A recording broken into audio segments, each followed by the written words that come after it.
OT को disinfect करने के लिए केमिकल आता है। पहले तो हम लोग इस पूरा ओटी को हम लोग वीकली वाटर वॉश करते हैं, पूरा डीप क्लीन करते हैं, वॉल से लेकर फ्लोर तक जितना भी एरिया, हर कोना को कोई भी नहीं छूटता है। हम लोग बेसिलो शीट से उसको मॉपिंग करते हैं ताकि कोई भी बैक्टीरिया या स्पोर ग्रो हो रहा है तो उसको किल कर सके। सारा ऑपरेशन के पहले सारा टेबल हुआ, जितना भी मॉनिटर है, सारा को हम लोग क्लीन करते हैं और ऑपरेशन के बाद भी सारा क्लीन करते हैं। और वीकली और मंथली बेसिस पे जब रिक्वायरमेंट हो तो हम लोग इसका कल्चर भेजते हैं, स्वाब कल्चर भेजते हैं ताकि इसमें पता चल सके कि ये स्टेराइल है कि नहीं, या फिर कोई बैक्टीरिया ग्रोथ किया है, इसमें ग्रोथ हुआ है बैक्टीरिया का, या फिर कोई फंगस कुछ भी यहाँ जिसके वजह से कोई इन्फेक्शन हो, उसके लिए हम लोग माइक्रोबायोलॉजी में भेजते हैं। और एक एयर सैंपल भी लेते हैं, उससे पता चलता है कि एयर में कोई आपका कोई बैक्टीरिया तो नहीं घूम रहा है या है, उसके वजह से भी होता है। और ये हमारा कंट्रोल पैनल भी है, कंट्रोल पैनल बोले हेपा फिल्टर है, लेमिनार फ्लो है जिसमें हेपा फिल्टर लगा हुआ है। ऊपर से जो एसी का हवा आता है हम लोग का, जो लेमिनार फ्लो में आता है। लेमिनार फ्लो होता है कि वो एक तरह से आता है एयर, इस वे में आता है और उस वे में चला जाता है ताकि वो एयर सर्कुलेट ना हो। अगर उसमें इन्फेक्शन कुछ भी आ रहा है, बैक्टीरिया कुछ भी है, तो वो एयर आपस पूरा ओटी के अंदर नहीं घूमेगा, वापस जैसे आएगा वैसे वापस चला जाएगा बाहर। इसका डक्ट है, ये एयर को खींचता है और बाहर फेंकता है ताकि एयर सर्कुलेट नहीं होता है किसी का भी, बाकी स्टाफ हो या फिर पेशेंट को उसके ये भी नहीं जाता है अभी कोई भी। और ये होता है हम लोग को टाइम पे इसका टाइम लिमिट होता है। हम लोग बैक्टीरिया हेपा फिल्टर को चेंज करते हैं ताकि जो एयर बाहर से आ रहा है उसमें भी कुछ बैक्टीरिया ना हो। हमारे पास ड्रैगर का भी एक एनेस्थेसिया मशीन है जिसमें हम लोग पेशेंट को बेहोश करते हैं, तो उसको सांस देने के लिए वेंटिलेटर का यूज करते हैं, जिसमें ऑटोमेटिक ऑन करने के बाद पेशेंट का रिक्वायरमेंट के हिसाब से हम लोग पैरामीटर सेट करके पेशेंट को ट्यूब में डाल देते हैं ताकि वो सांस लेते रहे वो ऑपरेशन के दौरान। तो ये भी काफ़ी अच्छा मशीन है ड्रैगर का, जो काफ़ी अच्छा माना जाता है वर्ल्ड वाइड। हमारे पास ये सिलर का मॉनिटर है जिसमें EtCO2 कंफर्टेबल है, जिसमें हम लोग अटैच EtCO2 भी शो करता है। हम लोग कोई भी पेशेंट का देखते हैं कि वो CO2 रिटर्न आ रहा है कि नहीं, इससे पता चलता है कि हाँ उसका सही जगह पे ट्यूब है कि नहीं है, प्रॉपर सांस ले रहा है कि नहीं ले रहा है, और उसके बाद वापस छोड़ रहा है कि नहीं, इससे हम लोग को पता चलता है। सर उसमें क्या है? ये सोडा लाइम बोलते हैं इसको। इसमें हम लोग ये जानते हैं कि पेशेंट जो सांस छोड़ता है उसमें जो कार्बन डाइऑक्साइड निकलता है उसको वो एब्जॉर्ब करता है, और वो धीरे धीरे उसका जब वो ख़राब होने लगता है तो उसका चेंजेस होता है। जब ज़्यादा कार्बन डाइऑक्साइड एब्जॉर्ब करने लगता है तो उसका कलर चेंज होता है। तो जैसे ही उसका कलर चेंजेस होने लगता है तो हम लोग उसको टाइम टू टाइम चेंज करते हैं।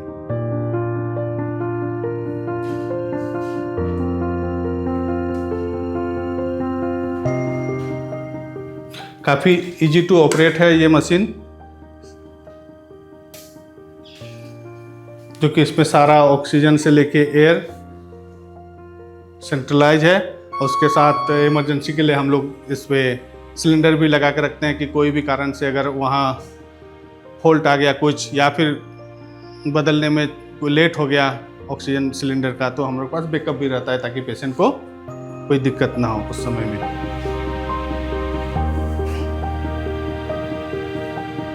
ऑपरेशन थिएटर में और रहता है क्रश कार्ट, तो हर जगह हर डिपार्टमेंट रहता है ताकि कोई भी इमरजेंसी मेडिसिन सारा हम लोग क्रश कार्ट में लेबल करके सारा रखा हुआ रहता है ताकि कोई भी दिक्कत ना हो। कोई भी पेशेंट को इमरजेंसी तुरंत पड़े तो हमारे पास रहता है मेडिसिन, तुरंत हम लोग दें कि इसके लिए फार्मेसी दौड़ने का ज़रूरत नहीं पड़े। हमने सारा NABH के नॉर्म्स के हिसाब से सारा क्रश कार्ट को अरेंज किया हुआ है। मेडिसिन उसी तरह में, आप कोई भी मेडिसिन खोजने जाएँ तुरंत तो लेबल किया हुआ है, आप सिर्फ वहाँ जाइए, ये नहीं कि हम खोज रहे हैं कि मेडिसिन यहाँ पड़ा है आधा वहाँ पड़ा है, सारा कुछ अरेंज किया हुआ है। आप जैसा रिक्वायरमेंट हो पेशेंट का उसके हिसाब से तुरंत लेबल भी किया हुआ है, उस ड्रॉर को खोल के तुरंत देखें, इसका टाइम टू टाइम इसका एक्सपायरी चेक होता है। सारा सामान जो कंज्यूमेबल यूज होता है हम लोगों ने अरेंज करके रखा है ताकि सर्जन को या एनेस्थेटिस्ट, जो भी डॉक्टर को तुरंत जो चाहिए हम लोग तुरंत उस पर एसेस कर सकें और निकाल के दे सकें। यहाँ मैक्सिमम सारा सामान स्टील और मेटालिक होता है ताकि कोई बैक्टीरिया या वायरस इसमें ग्रो ना करे। इसका क्लीनिंग का भी काफ़ी ध्यान, उसी तरह हम लोग सबका कोना टू कोना कोना सारा इसको पोंछते हैं, क्लीन करते हैं। डस्ट से लेकर जो भी सामान बाहर से आता है उसको क्लीन करके ही हम लोग अंदर लेते हैं ओटी के अंदर। लेप्रोस्कोपी का हमारा इंस्ट्रूमेंट है जो रीयूजेबल होता है, इसको हम लोग यहाँ रखते हैं। इसको फिर हम लोग जब से जो रिक्वायरमेंट के हिसाब से ईटीओ करते हैं और फिर ऑपरेशन के टेबल में हम लोग इसको देते हैं रिक्वायरमेंट के हिसाब से। हम लोग सेफ्टी रखने के लिए इसको फॉर्मेलिन चैम्बर को यूज करते हैं, क्योंकि फॉर्मेलिन टेबलेट आजकल रिकमेंडेड नहीं है कि स्टाइल करने के लिए हम लोग नहीं यूज करते हैं। इसको सिर्फ रखने के लिए सेफली रख सकें, इसलिए इसको यूज करते हैं। हमारे पास ब्रोंकोस्कोपी भी है, एम्बो कंपनी का ये ब्रोंकोस्कोप है, ताकि कोई भी पेशेंट का डिफिकल्ट इंट्यूबेशन हो जिसका ट्रेकिया नहीं दिख रहा होता है तो इस पर हम एक स्कोप अटैच होता है जो पूरा जिस पे कैमरा है वो दिखता है अंदर कैसे जा रहे हैं वो ट्रेकिया में जाने के लिए। उसमें सारा कुछ देखते हुए गाइडेड जाते हैं लंग्स पे और उसी के थ्रू हम लोग ट्यूब डालते हैं। या फिर किसी को अंदर देखना हो, लंग्स के अंदर देखना हो कि कैसा है क्या है, या गले के अंदर थोड़ा लंग्स के बाहर ही ट्रेकिया में अगर कुछ आसपास में कुछ हो तो वो सब भी देखने के लिए हम लोग का ये काम आता है। बेसिकली हेड नेक सर्जरी करते हैं तो उसका बहुत का माउथ ओपनिंग नहीं रहता है, तो हम लोग ट्यूब डालने में दिक्कत होती है तो उसको नाक के थ्रू जाते हैं ब्रोंकोस्कोप में और हम लोग उसको इंट्यूबेट करने में ये हेल्प करता है। तो आज हमने बताया आप लोगों को कि ये हम लोग का ओटी हम लोग कैसे ऑपरेट करते हैं, क्या क्या इक्विपमेंट का रिक्वायरमेंट होता है, हम लोग कैसे उसको ऑपरेट करते हैं, क्या क्या नॉर्म्स होता है, ये सब आज हमने बताया।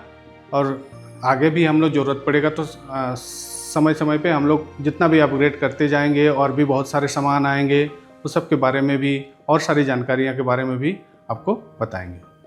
Thank you.